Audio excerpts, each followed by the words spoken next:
সঞ্চিতা বলে, আমি এবার অগ্নিকে অনেক ধুমধাম করে বিয়ে দেব। সব কথা শুনে কথা উল্টো বুঝে সেখান থেকে কাঁদতে কাঁদতে চলে যায়। কথা বলে, আমি এখানে আর থাকবো না, আমি গোবরডাঙ্গা চলে যাব। অন্যদিকে জুনি অঙ্কিতকে ভরসা রাখতে বলে, কেন কি সময় দিলে মানুষ নিজের ভুলগুলোকে শুধরে নিতে পারে।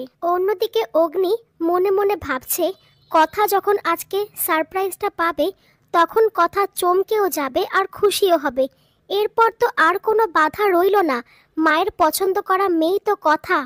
সত্যি তোর ওপরে ইমোশনালি অনেকটা ডিপেন্ডেন্ট হয়ে গেছি আমি।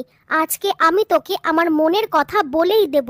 অন্যদিকে ঘরে বসে কথা নিজেকে বোঝায়, এমন কিছু হয়েছে কি যেটা তোমার অজানা ছিল?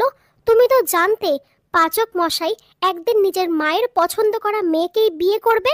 মানুষ প্রেমপত্র লেখে আর আমি বিদায় পত্র লিখছি। আমি যদি সবাইকে বলি যে আমি চলে যাব, তাহলে আমাকে কেউ যেতে দেবে না।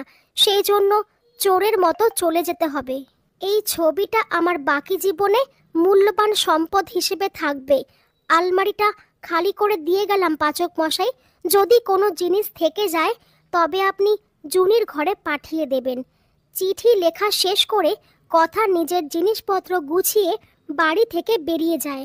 অন্যদিকে লেখা আর নূপুর সঞ্চিতাকে গেস্ট রুমে থাকতে না করে, তাকে সমীরের সঙ্গে থাকতে বলে এবং আজকের দিনে সঞ্চিতাকে একটু সাজিয়ে দিতে চায়।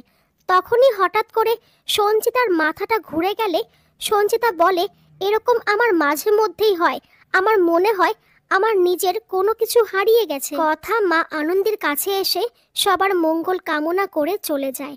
পরবর্তী পর্বে অগ্নি যখন কথার চিঠি পড়ে তখন বুঝতে পারে কথা অভিমান করে বাড়ি থেকে বেরিয়ে গেছে।